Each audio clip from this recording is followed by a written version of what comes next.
एक राजा के दरबार में एक अजनबी इंसान नौकरी मांगने के लिए आया। उससे उसकी काबिलियत पूछी गई तो वो बोला, मैं आदमी हो चाहे जानवर, शक्ल देखकर उसके बारे में बता सकता हूँ। राजा ने उसे अपने घोड़े के अस्तबल का इंचार्ज बना दिया। कुछ दिनों बाद राजा ने उससे अपने सबसे महंगे और मनपसंद घोड़े के बारे में पूछा। उसने कहा नस्ली नहीं है। राजा को हैरानी हुई। उसने जंगल से घोड़े वाले को बुलाकर पूछा। उसने बताया घोड़ा नस्ली तो है, पर इसकी पैदाइश पर इसकी माँ मर गई थी। ये एक गाय का दूध पीकर उसके साथ पला है। राजा ने अपने नौकर को बुलाया और पूछा, तुमको कैसे पता चला कि घोड़ा नस्ली नहीं है? उसने कहा, जब ये घास खाता है तो गाय की तरह सर नीचे करके, जबकि नस्ली घोड़ा घास मुंह में लेकर सर उठा लेता है। राजा उसकी काबिलियत से बहुत खुश हुआ। उसने नौकर के घर अनाज, घी, मुर्गे, अंडे बतौर इनाम भिजवा दिए और उसे रानी के महल में तैनात कर दिया। कुछ दिनों बाद राजा ने उससे रानी के बारे में राय मांगी।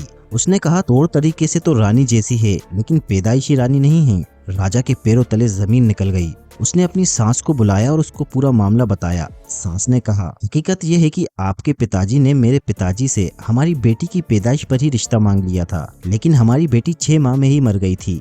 लिहाजा हमने आपके रजवाड़े से करीबी रखने के लिए किसी और की बच्ची को अपनी बेटी बना लिया था। राजा ने फिर से अपने नौकर से पूछा, तुमको कैसे पता चला? उसने कहा, रानी साहिबा का नौकरों के साथ सलूक गवारों से भी बुरा है। एक खानदानी इंसान का दूसरे से व्यवहार करने का एक तरीका होता है जो रानी साहिबा में बिल्कुल नहीं है।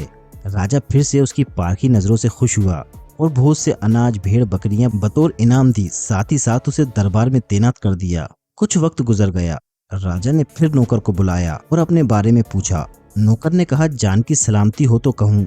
राजा ने वादा किया। उसने कहा, ना तो आप राजा के बेटे हो और ना ही आपका चाल चलन राजाओं वाला है। राजा को बहुत गुस्सा आया, मगर जान की सलामती का वचन दे चुका था। राजा सीधी अपनी माँ के महल पहुंचा। माँ ने कहा, यह सच है, तुम एक चरवाहे के बेटे हो। हमारी कोई औलाद नहीं थी तो तुम्हें गोद लेकर हमने पाला है।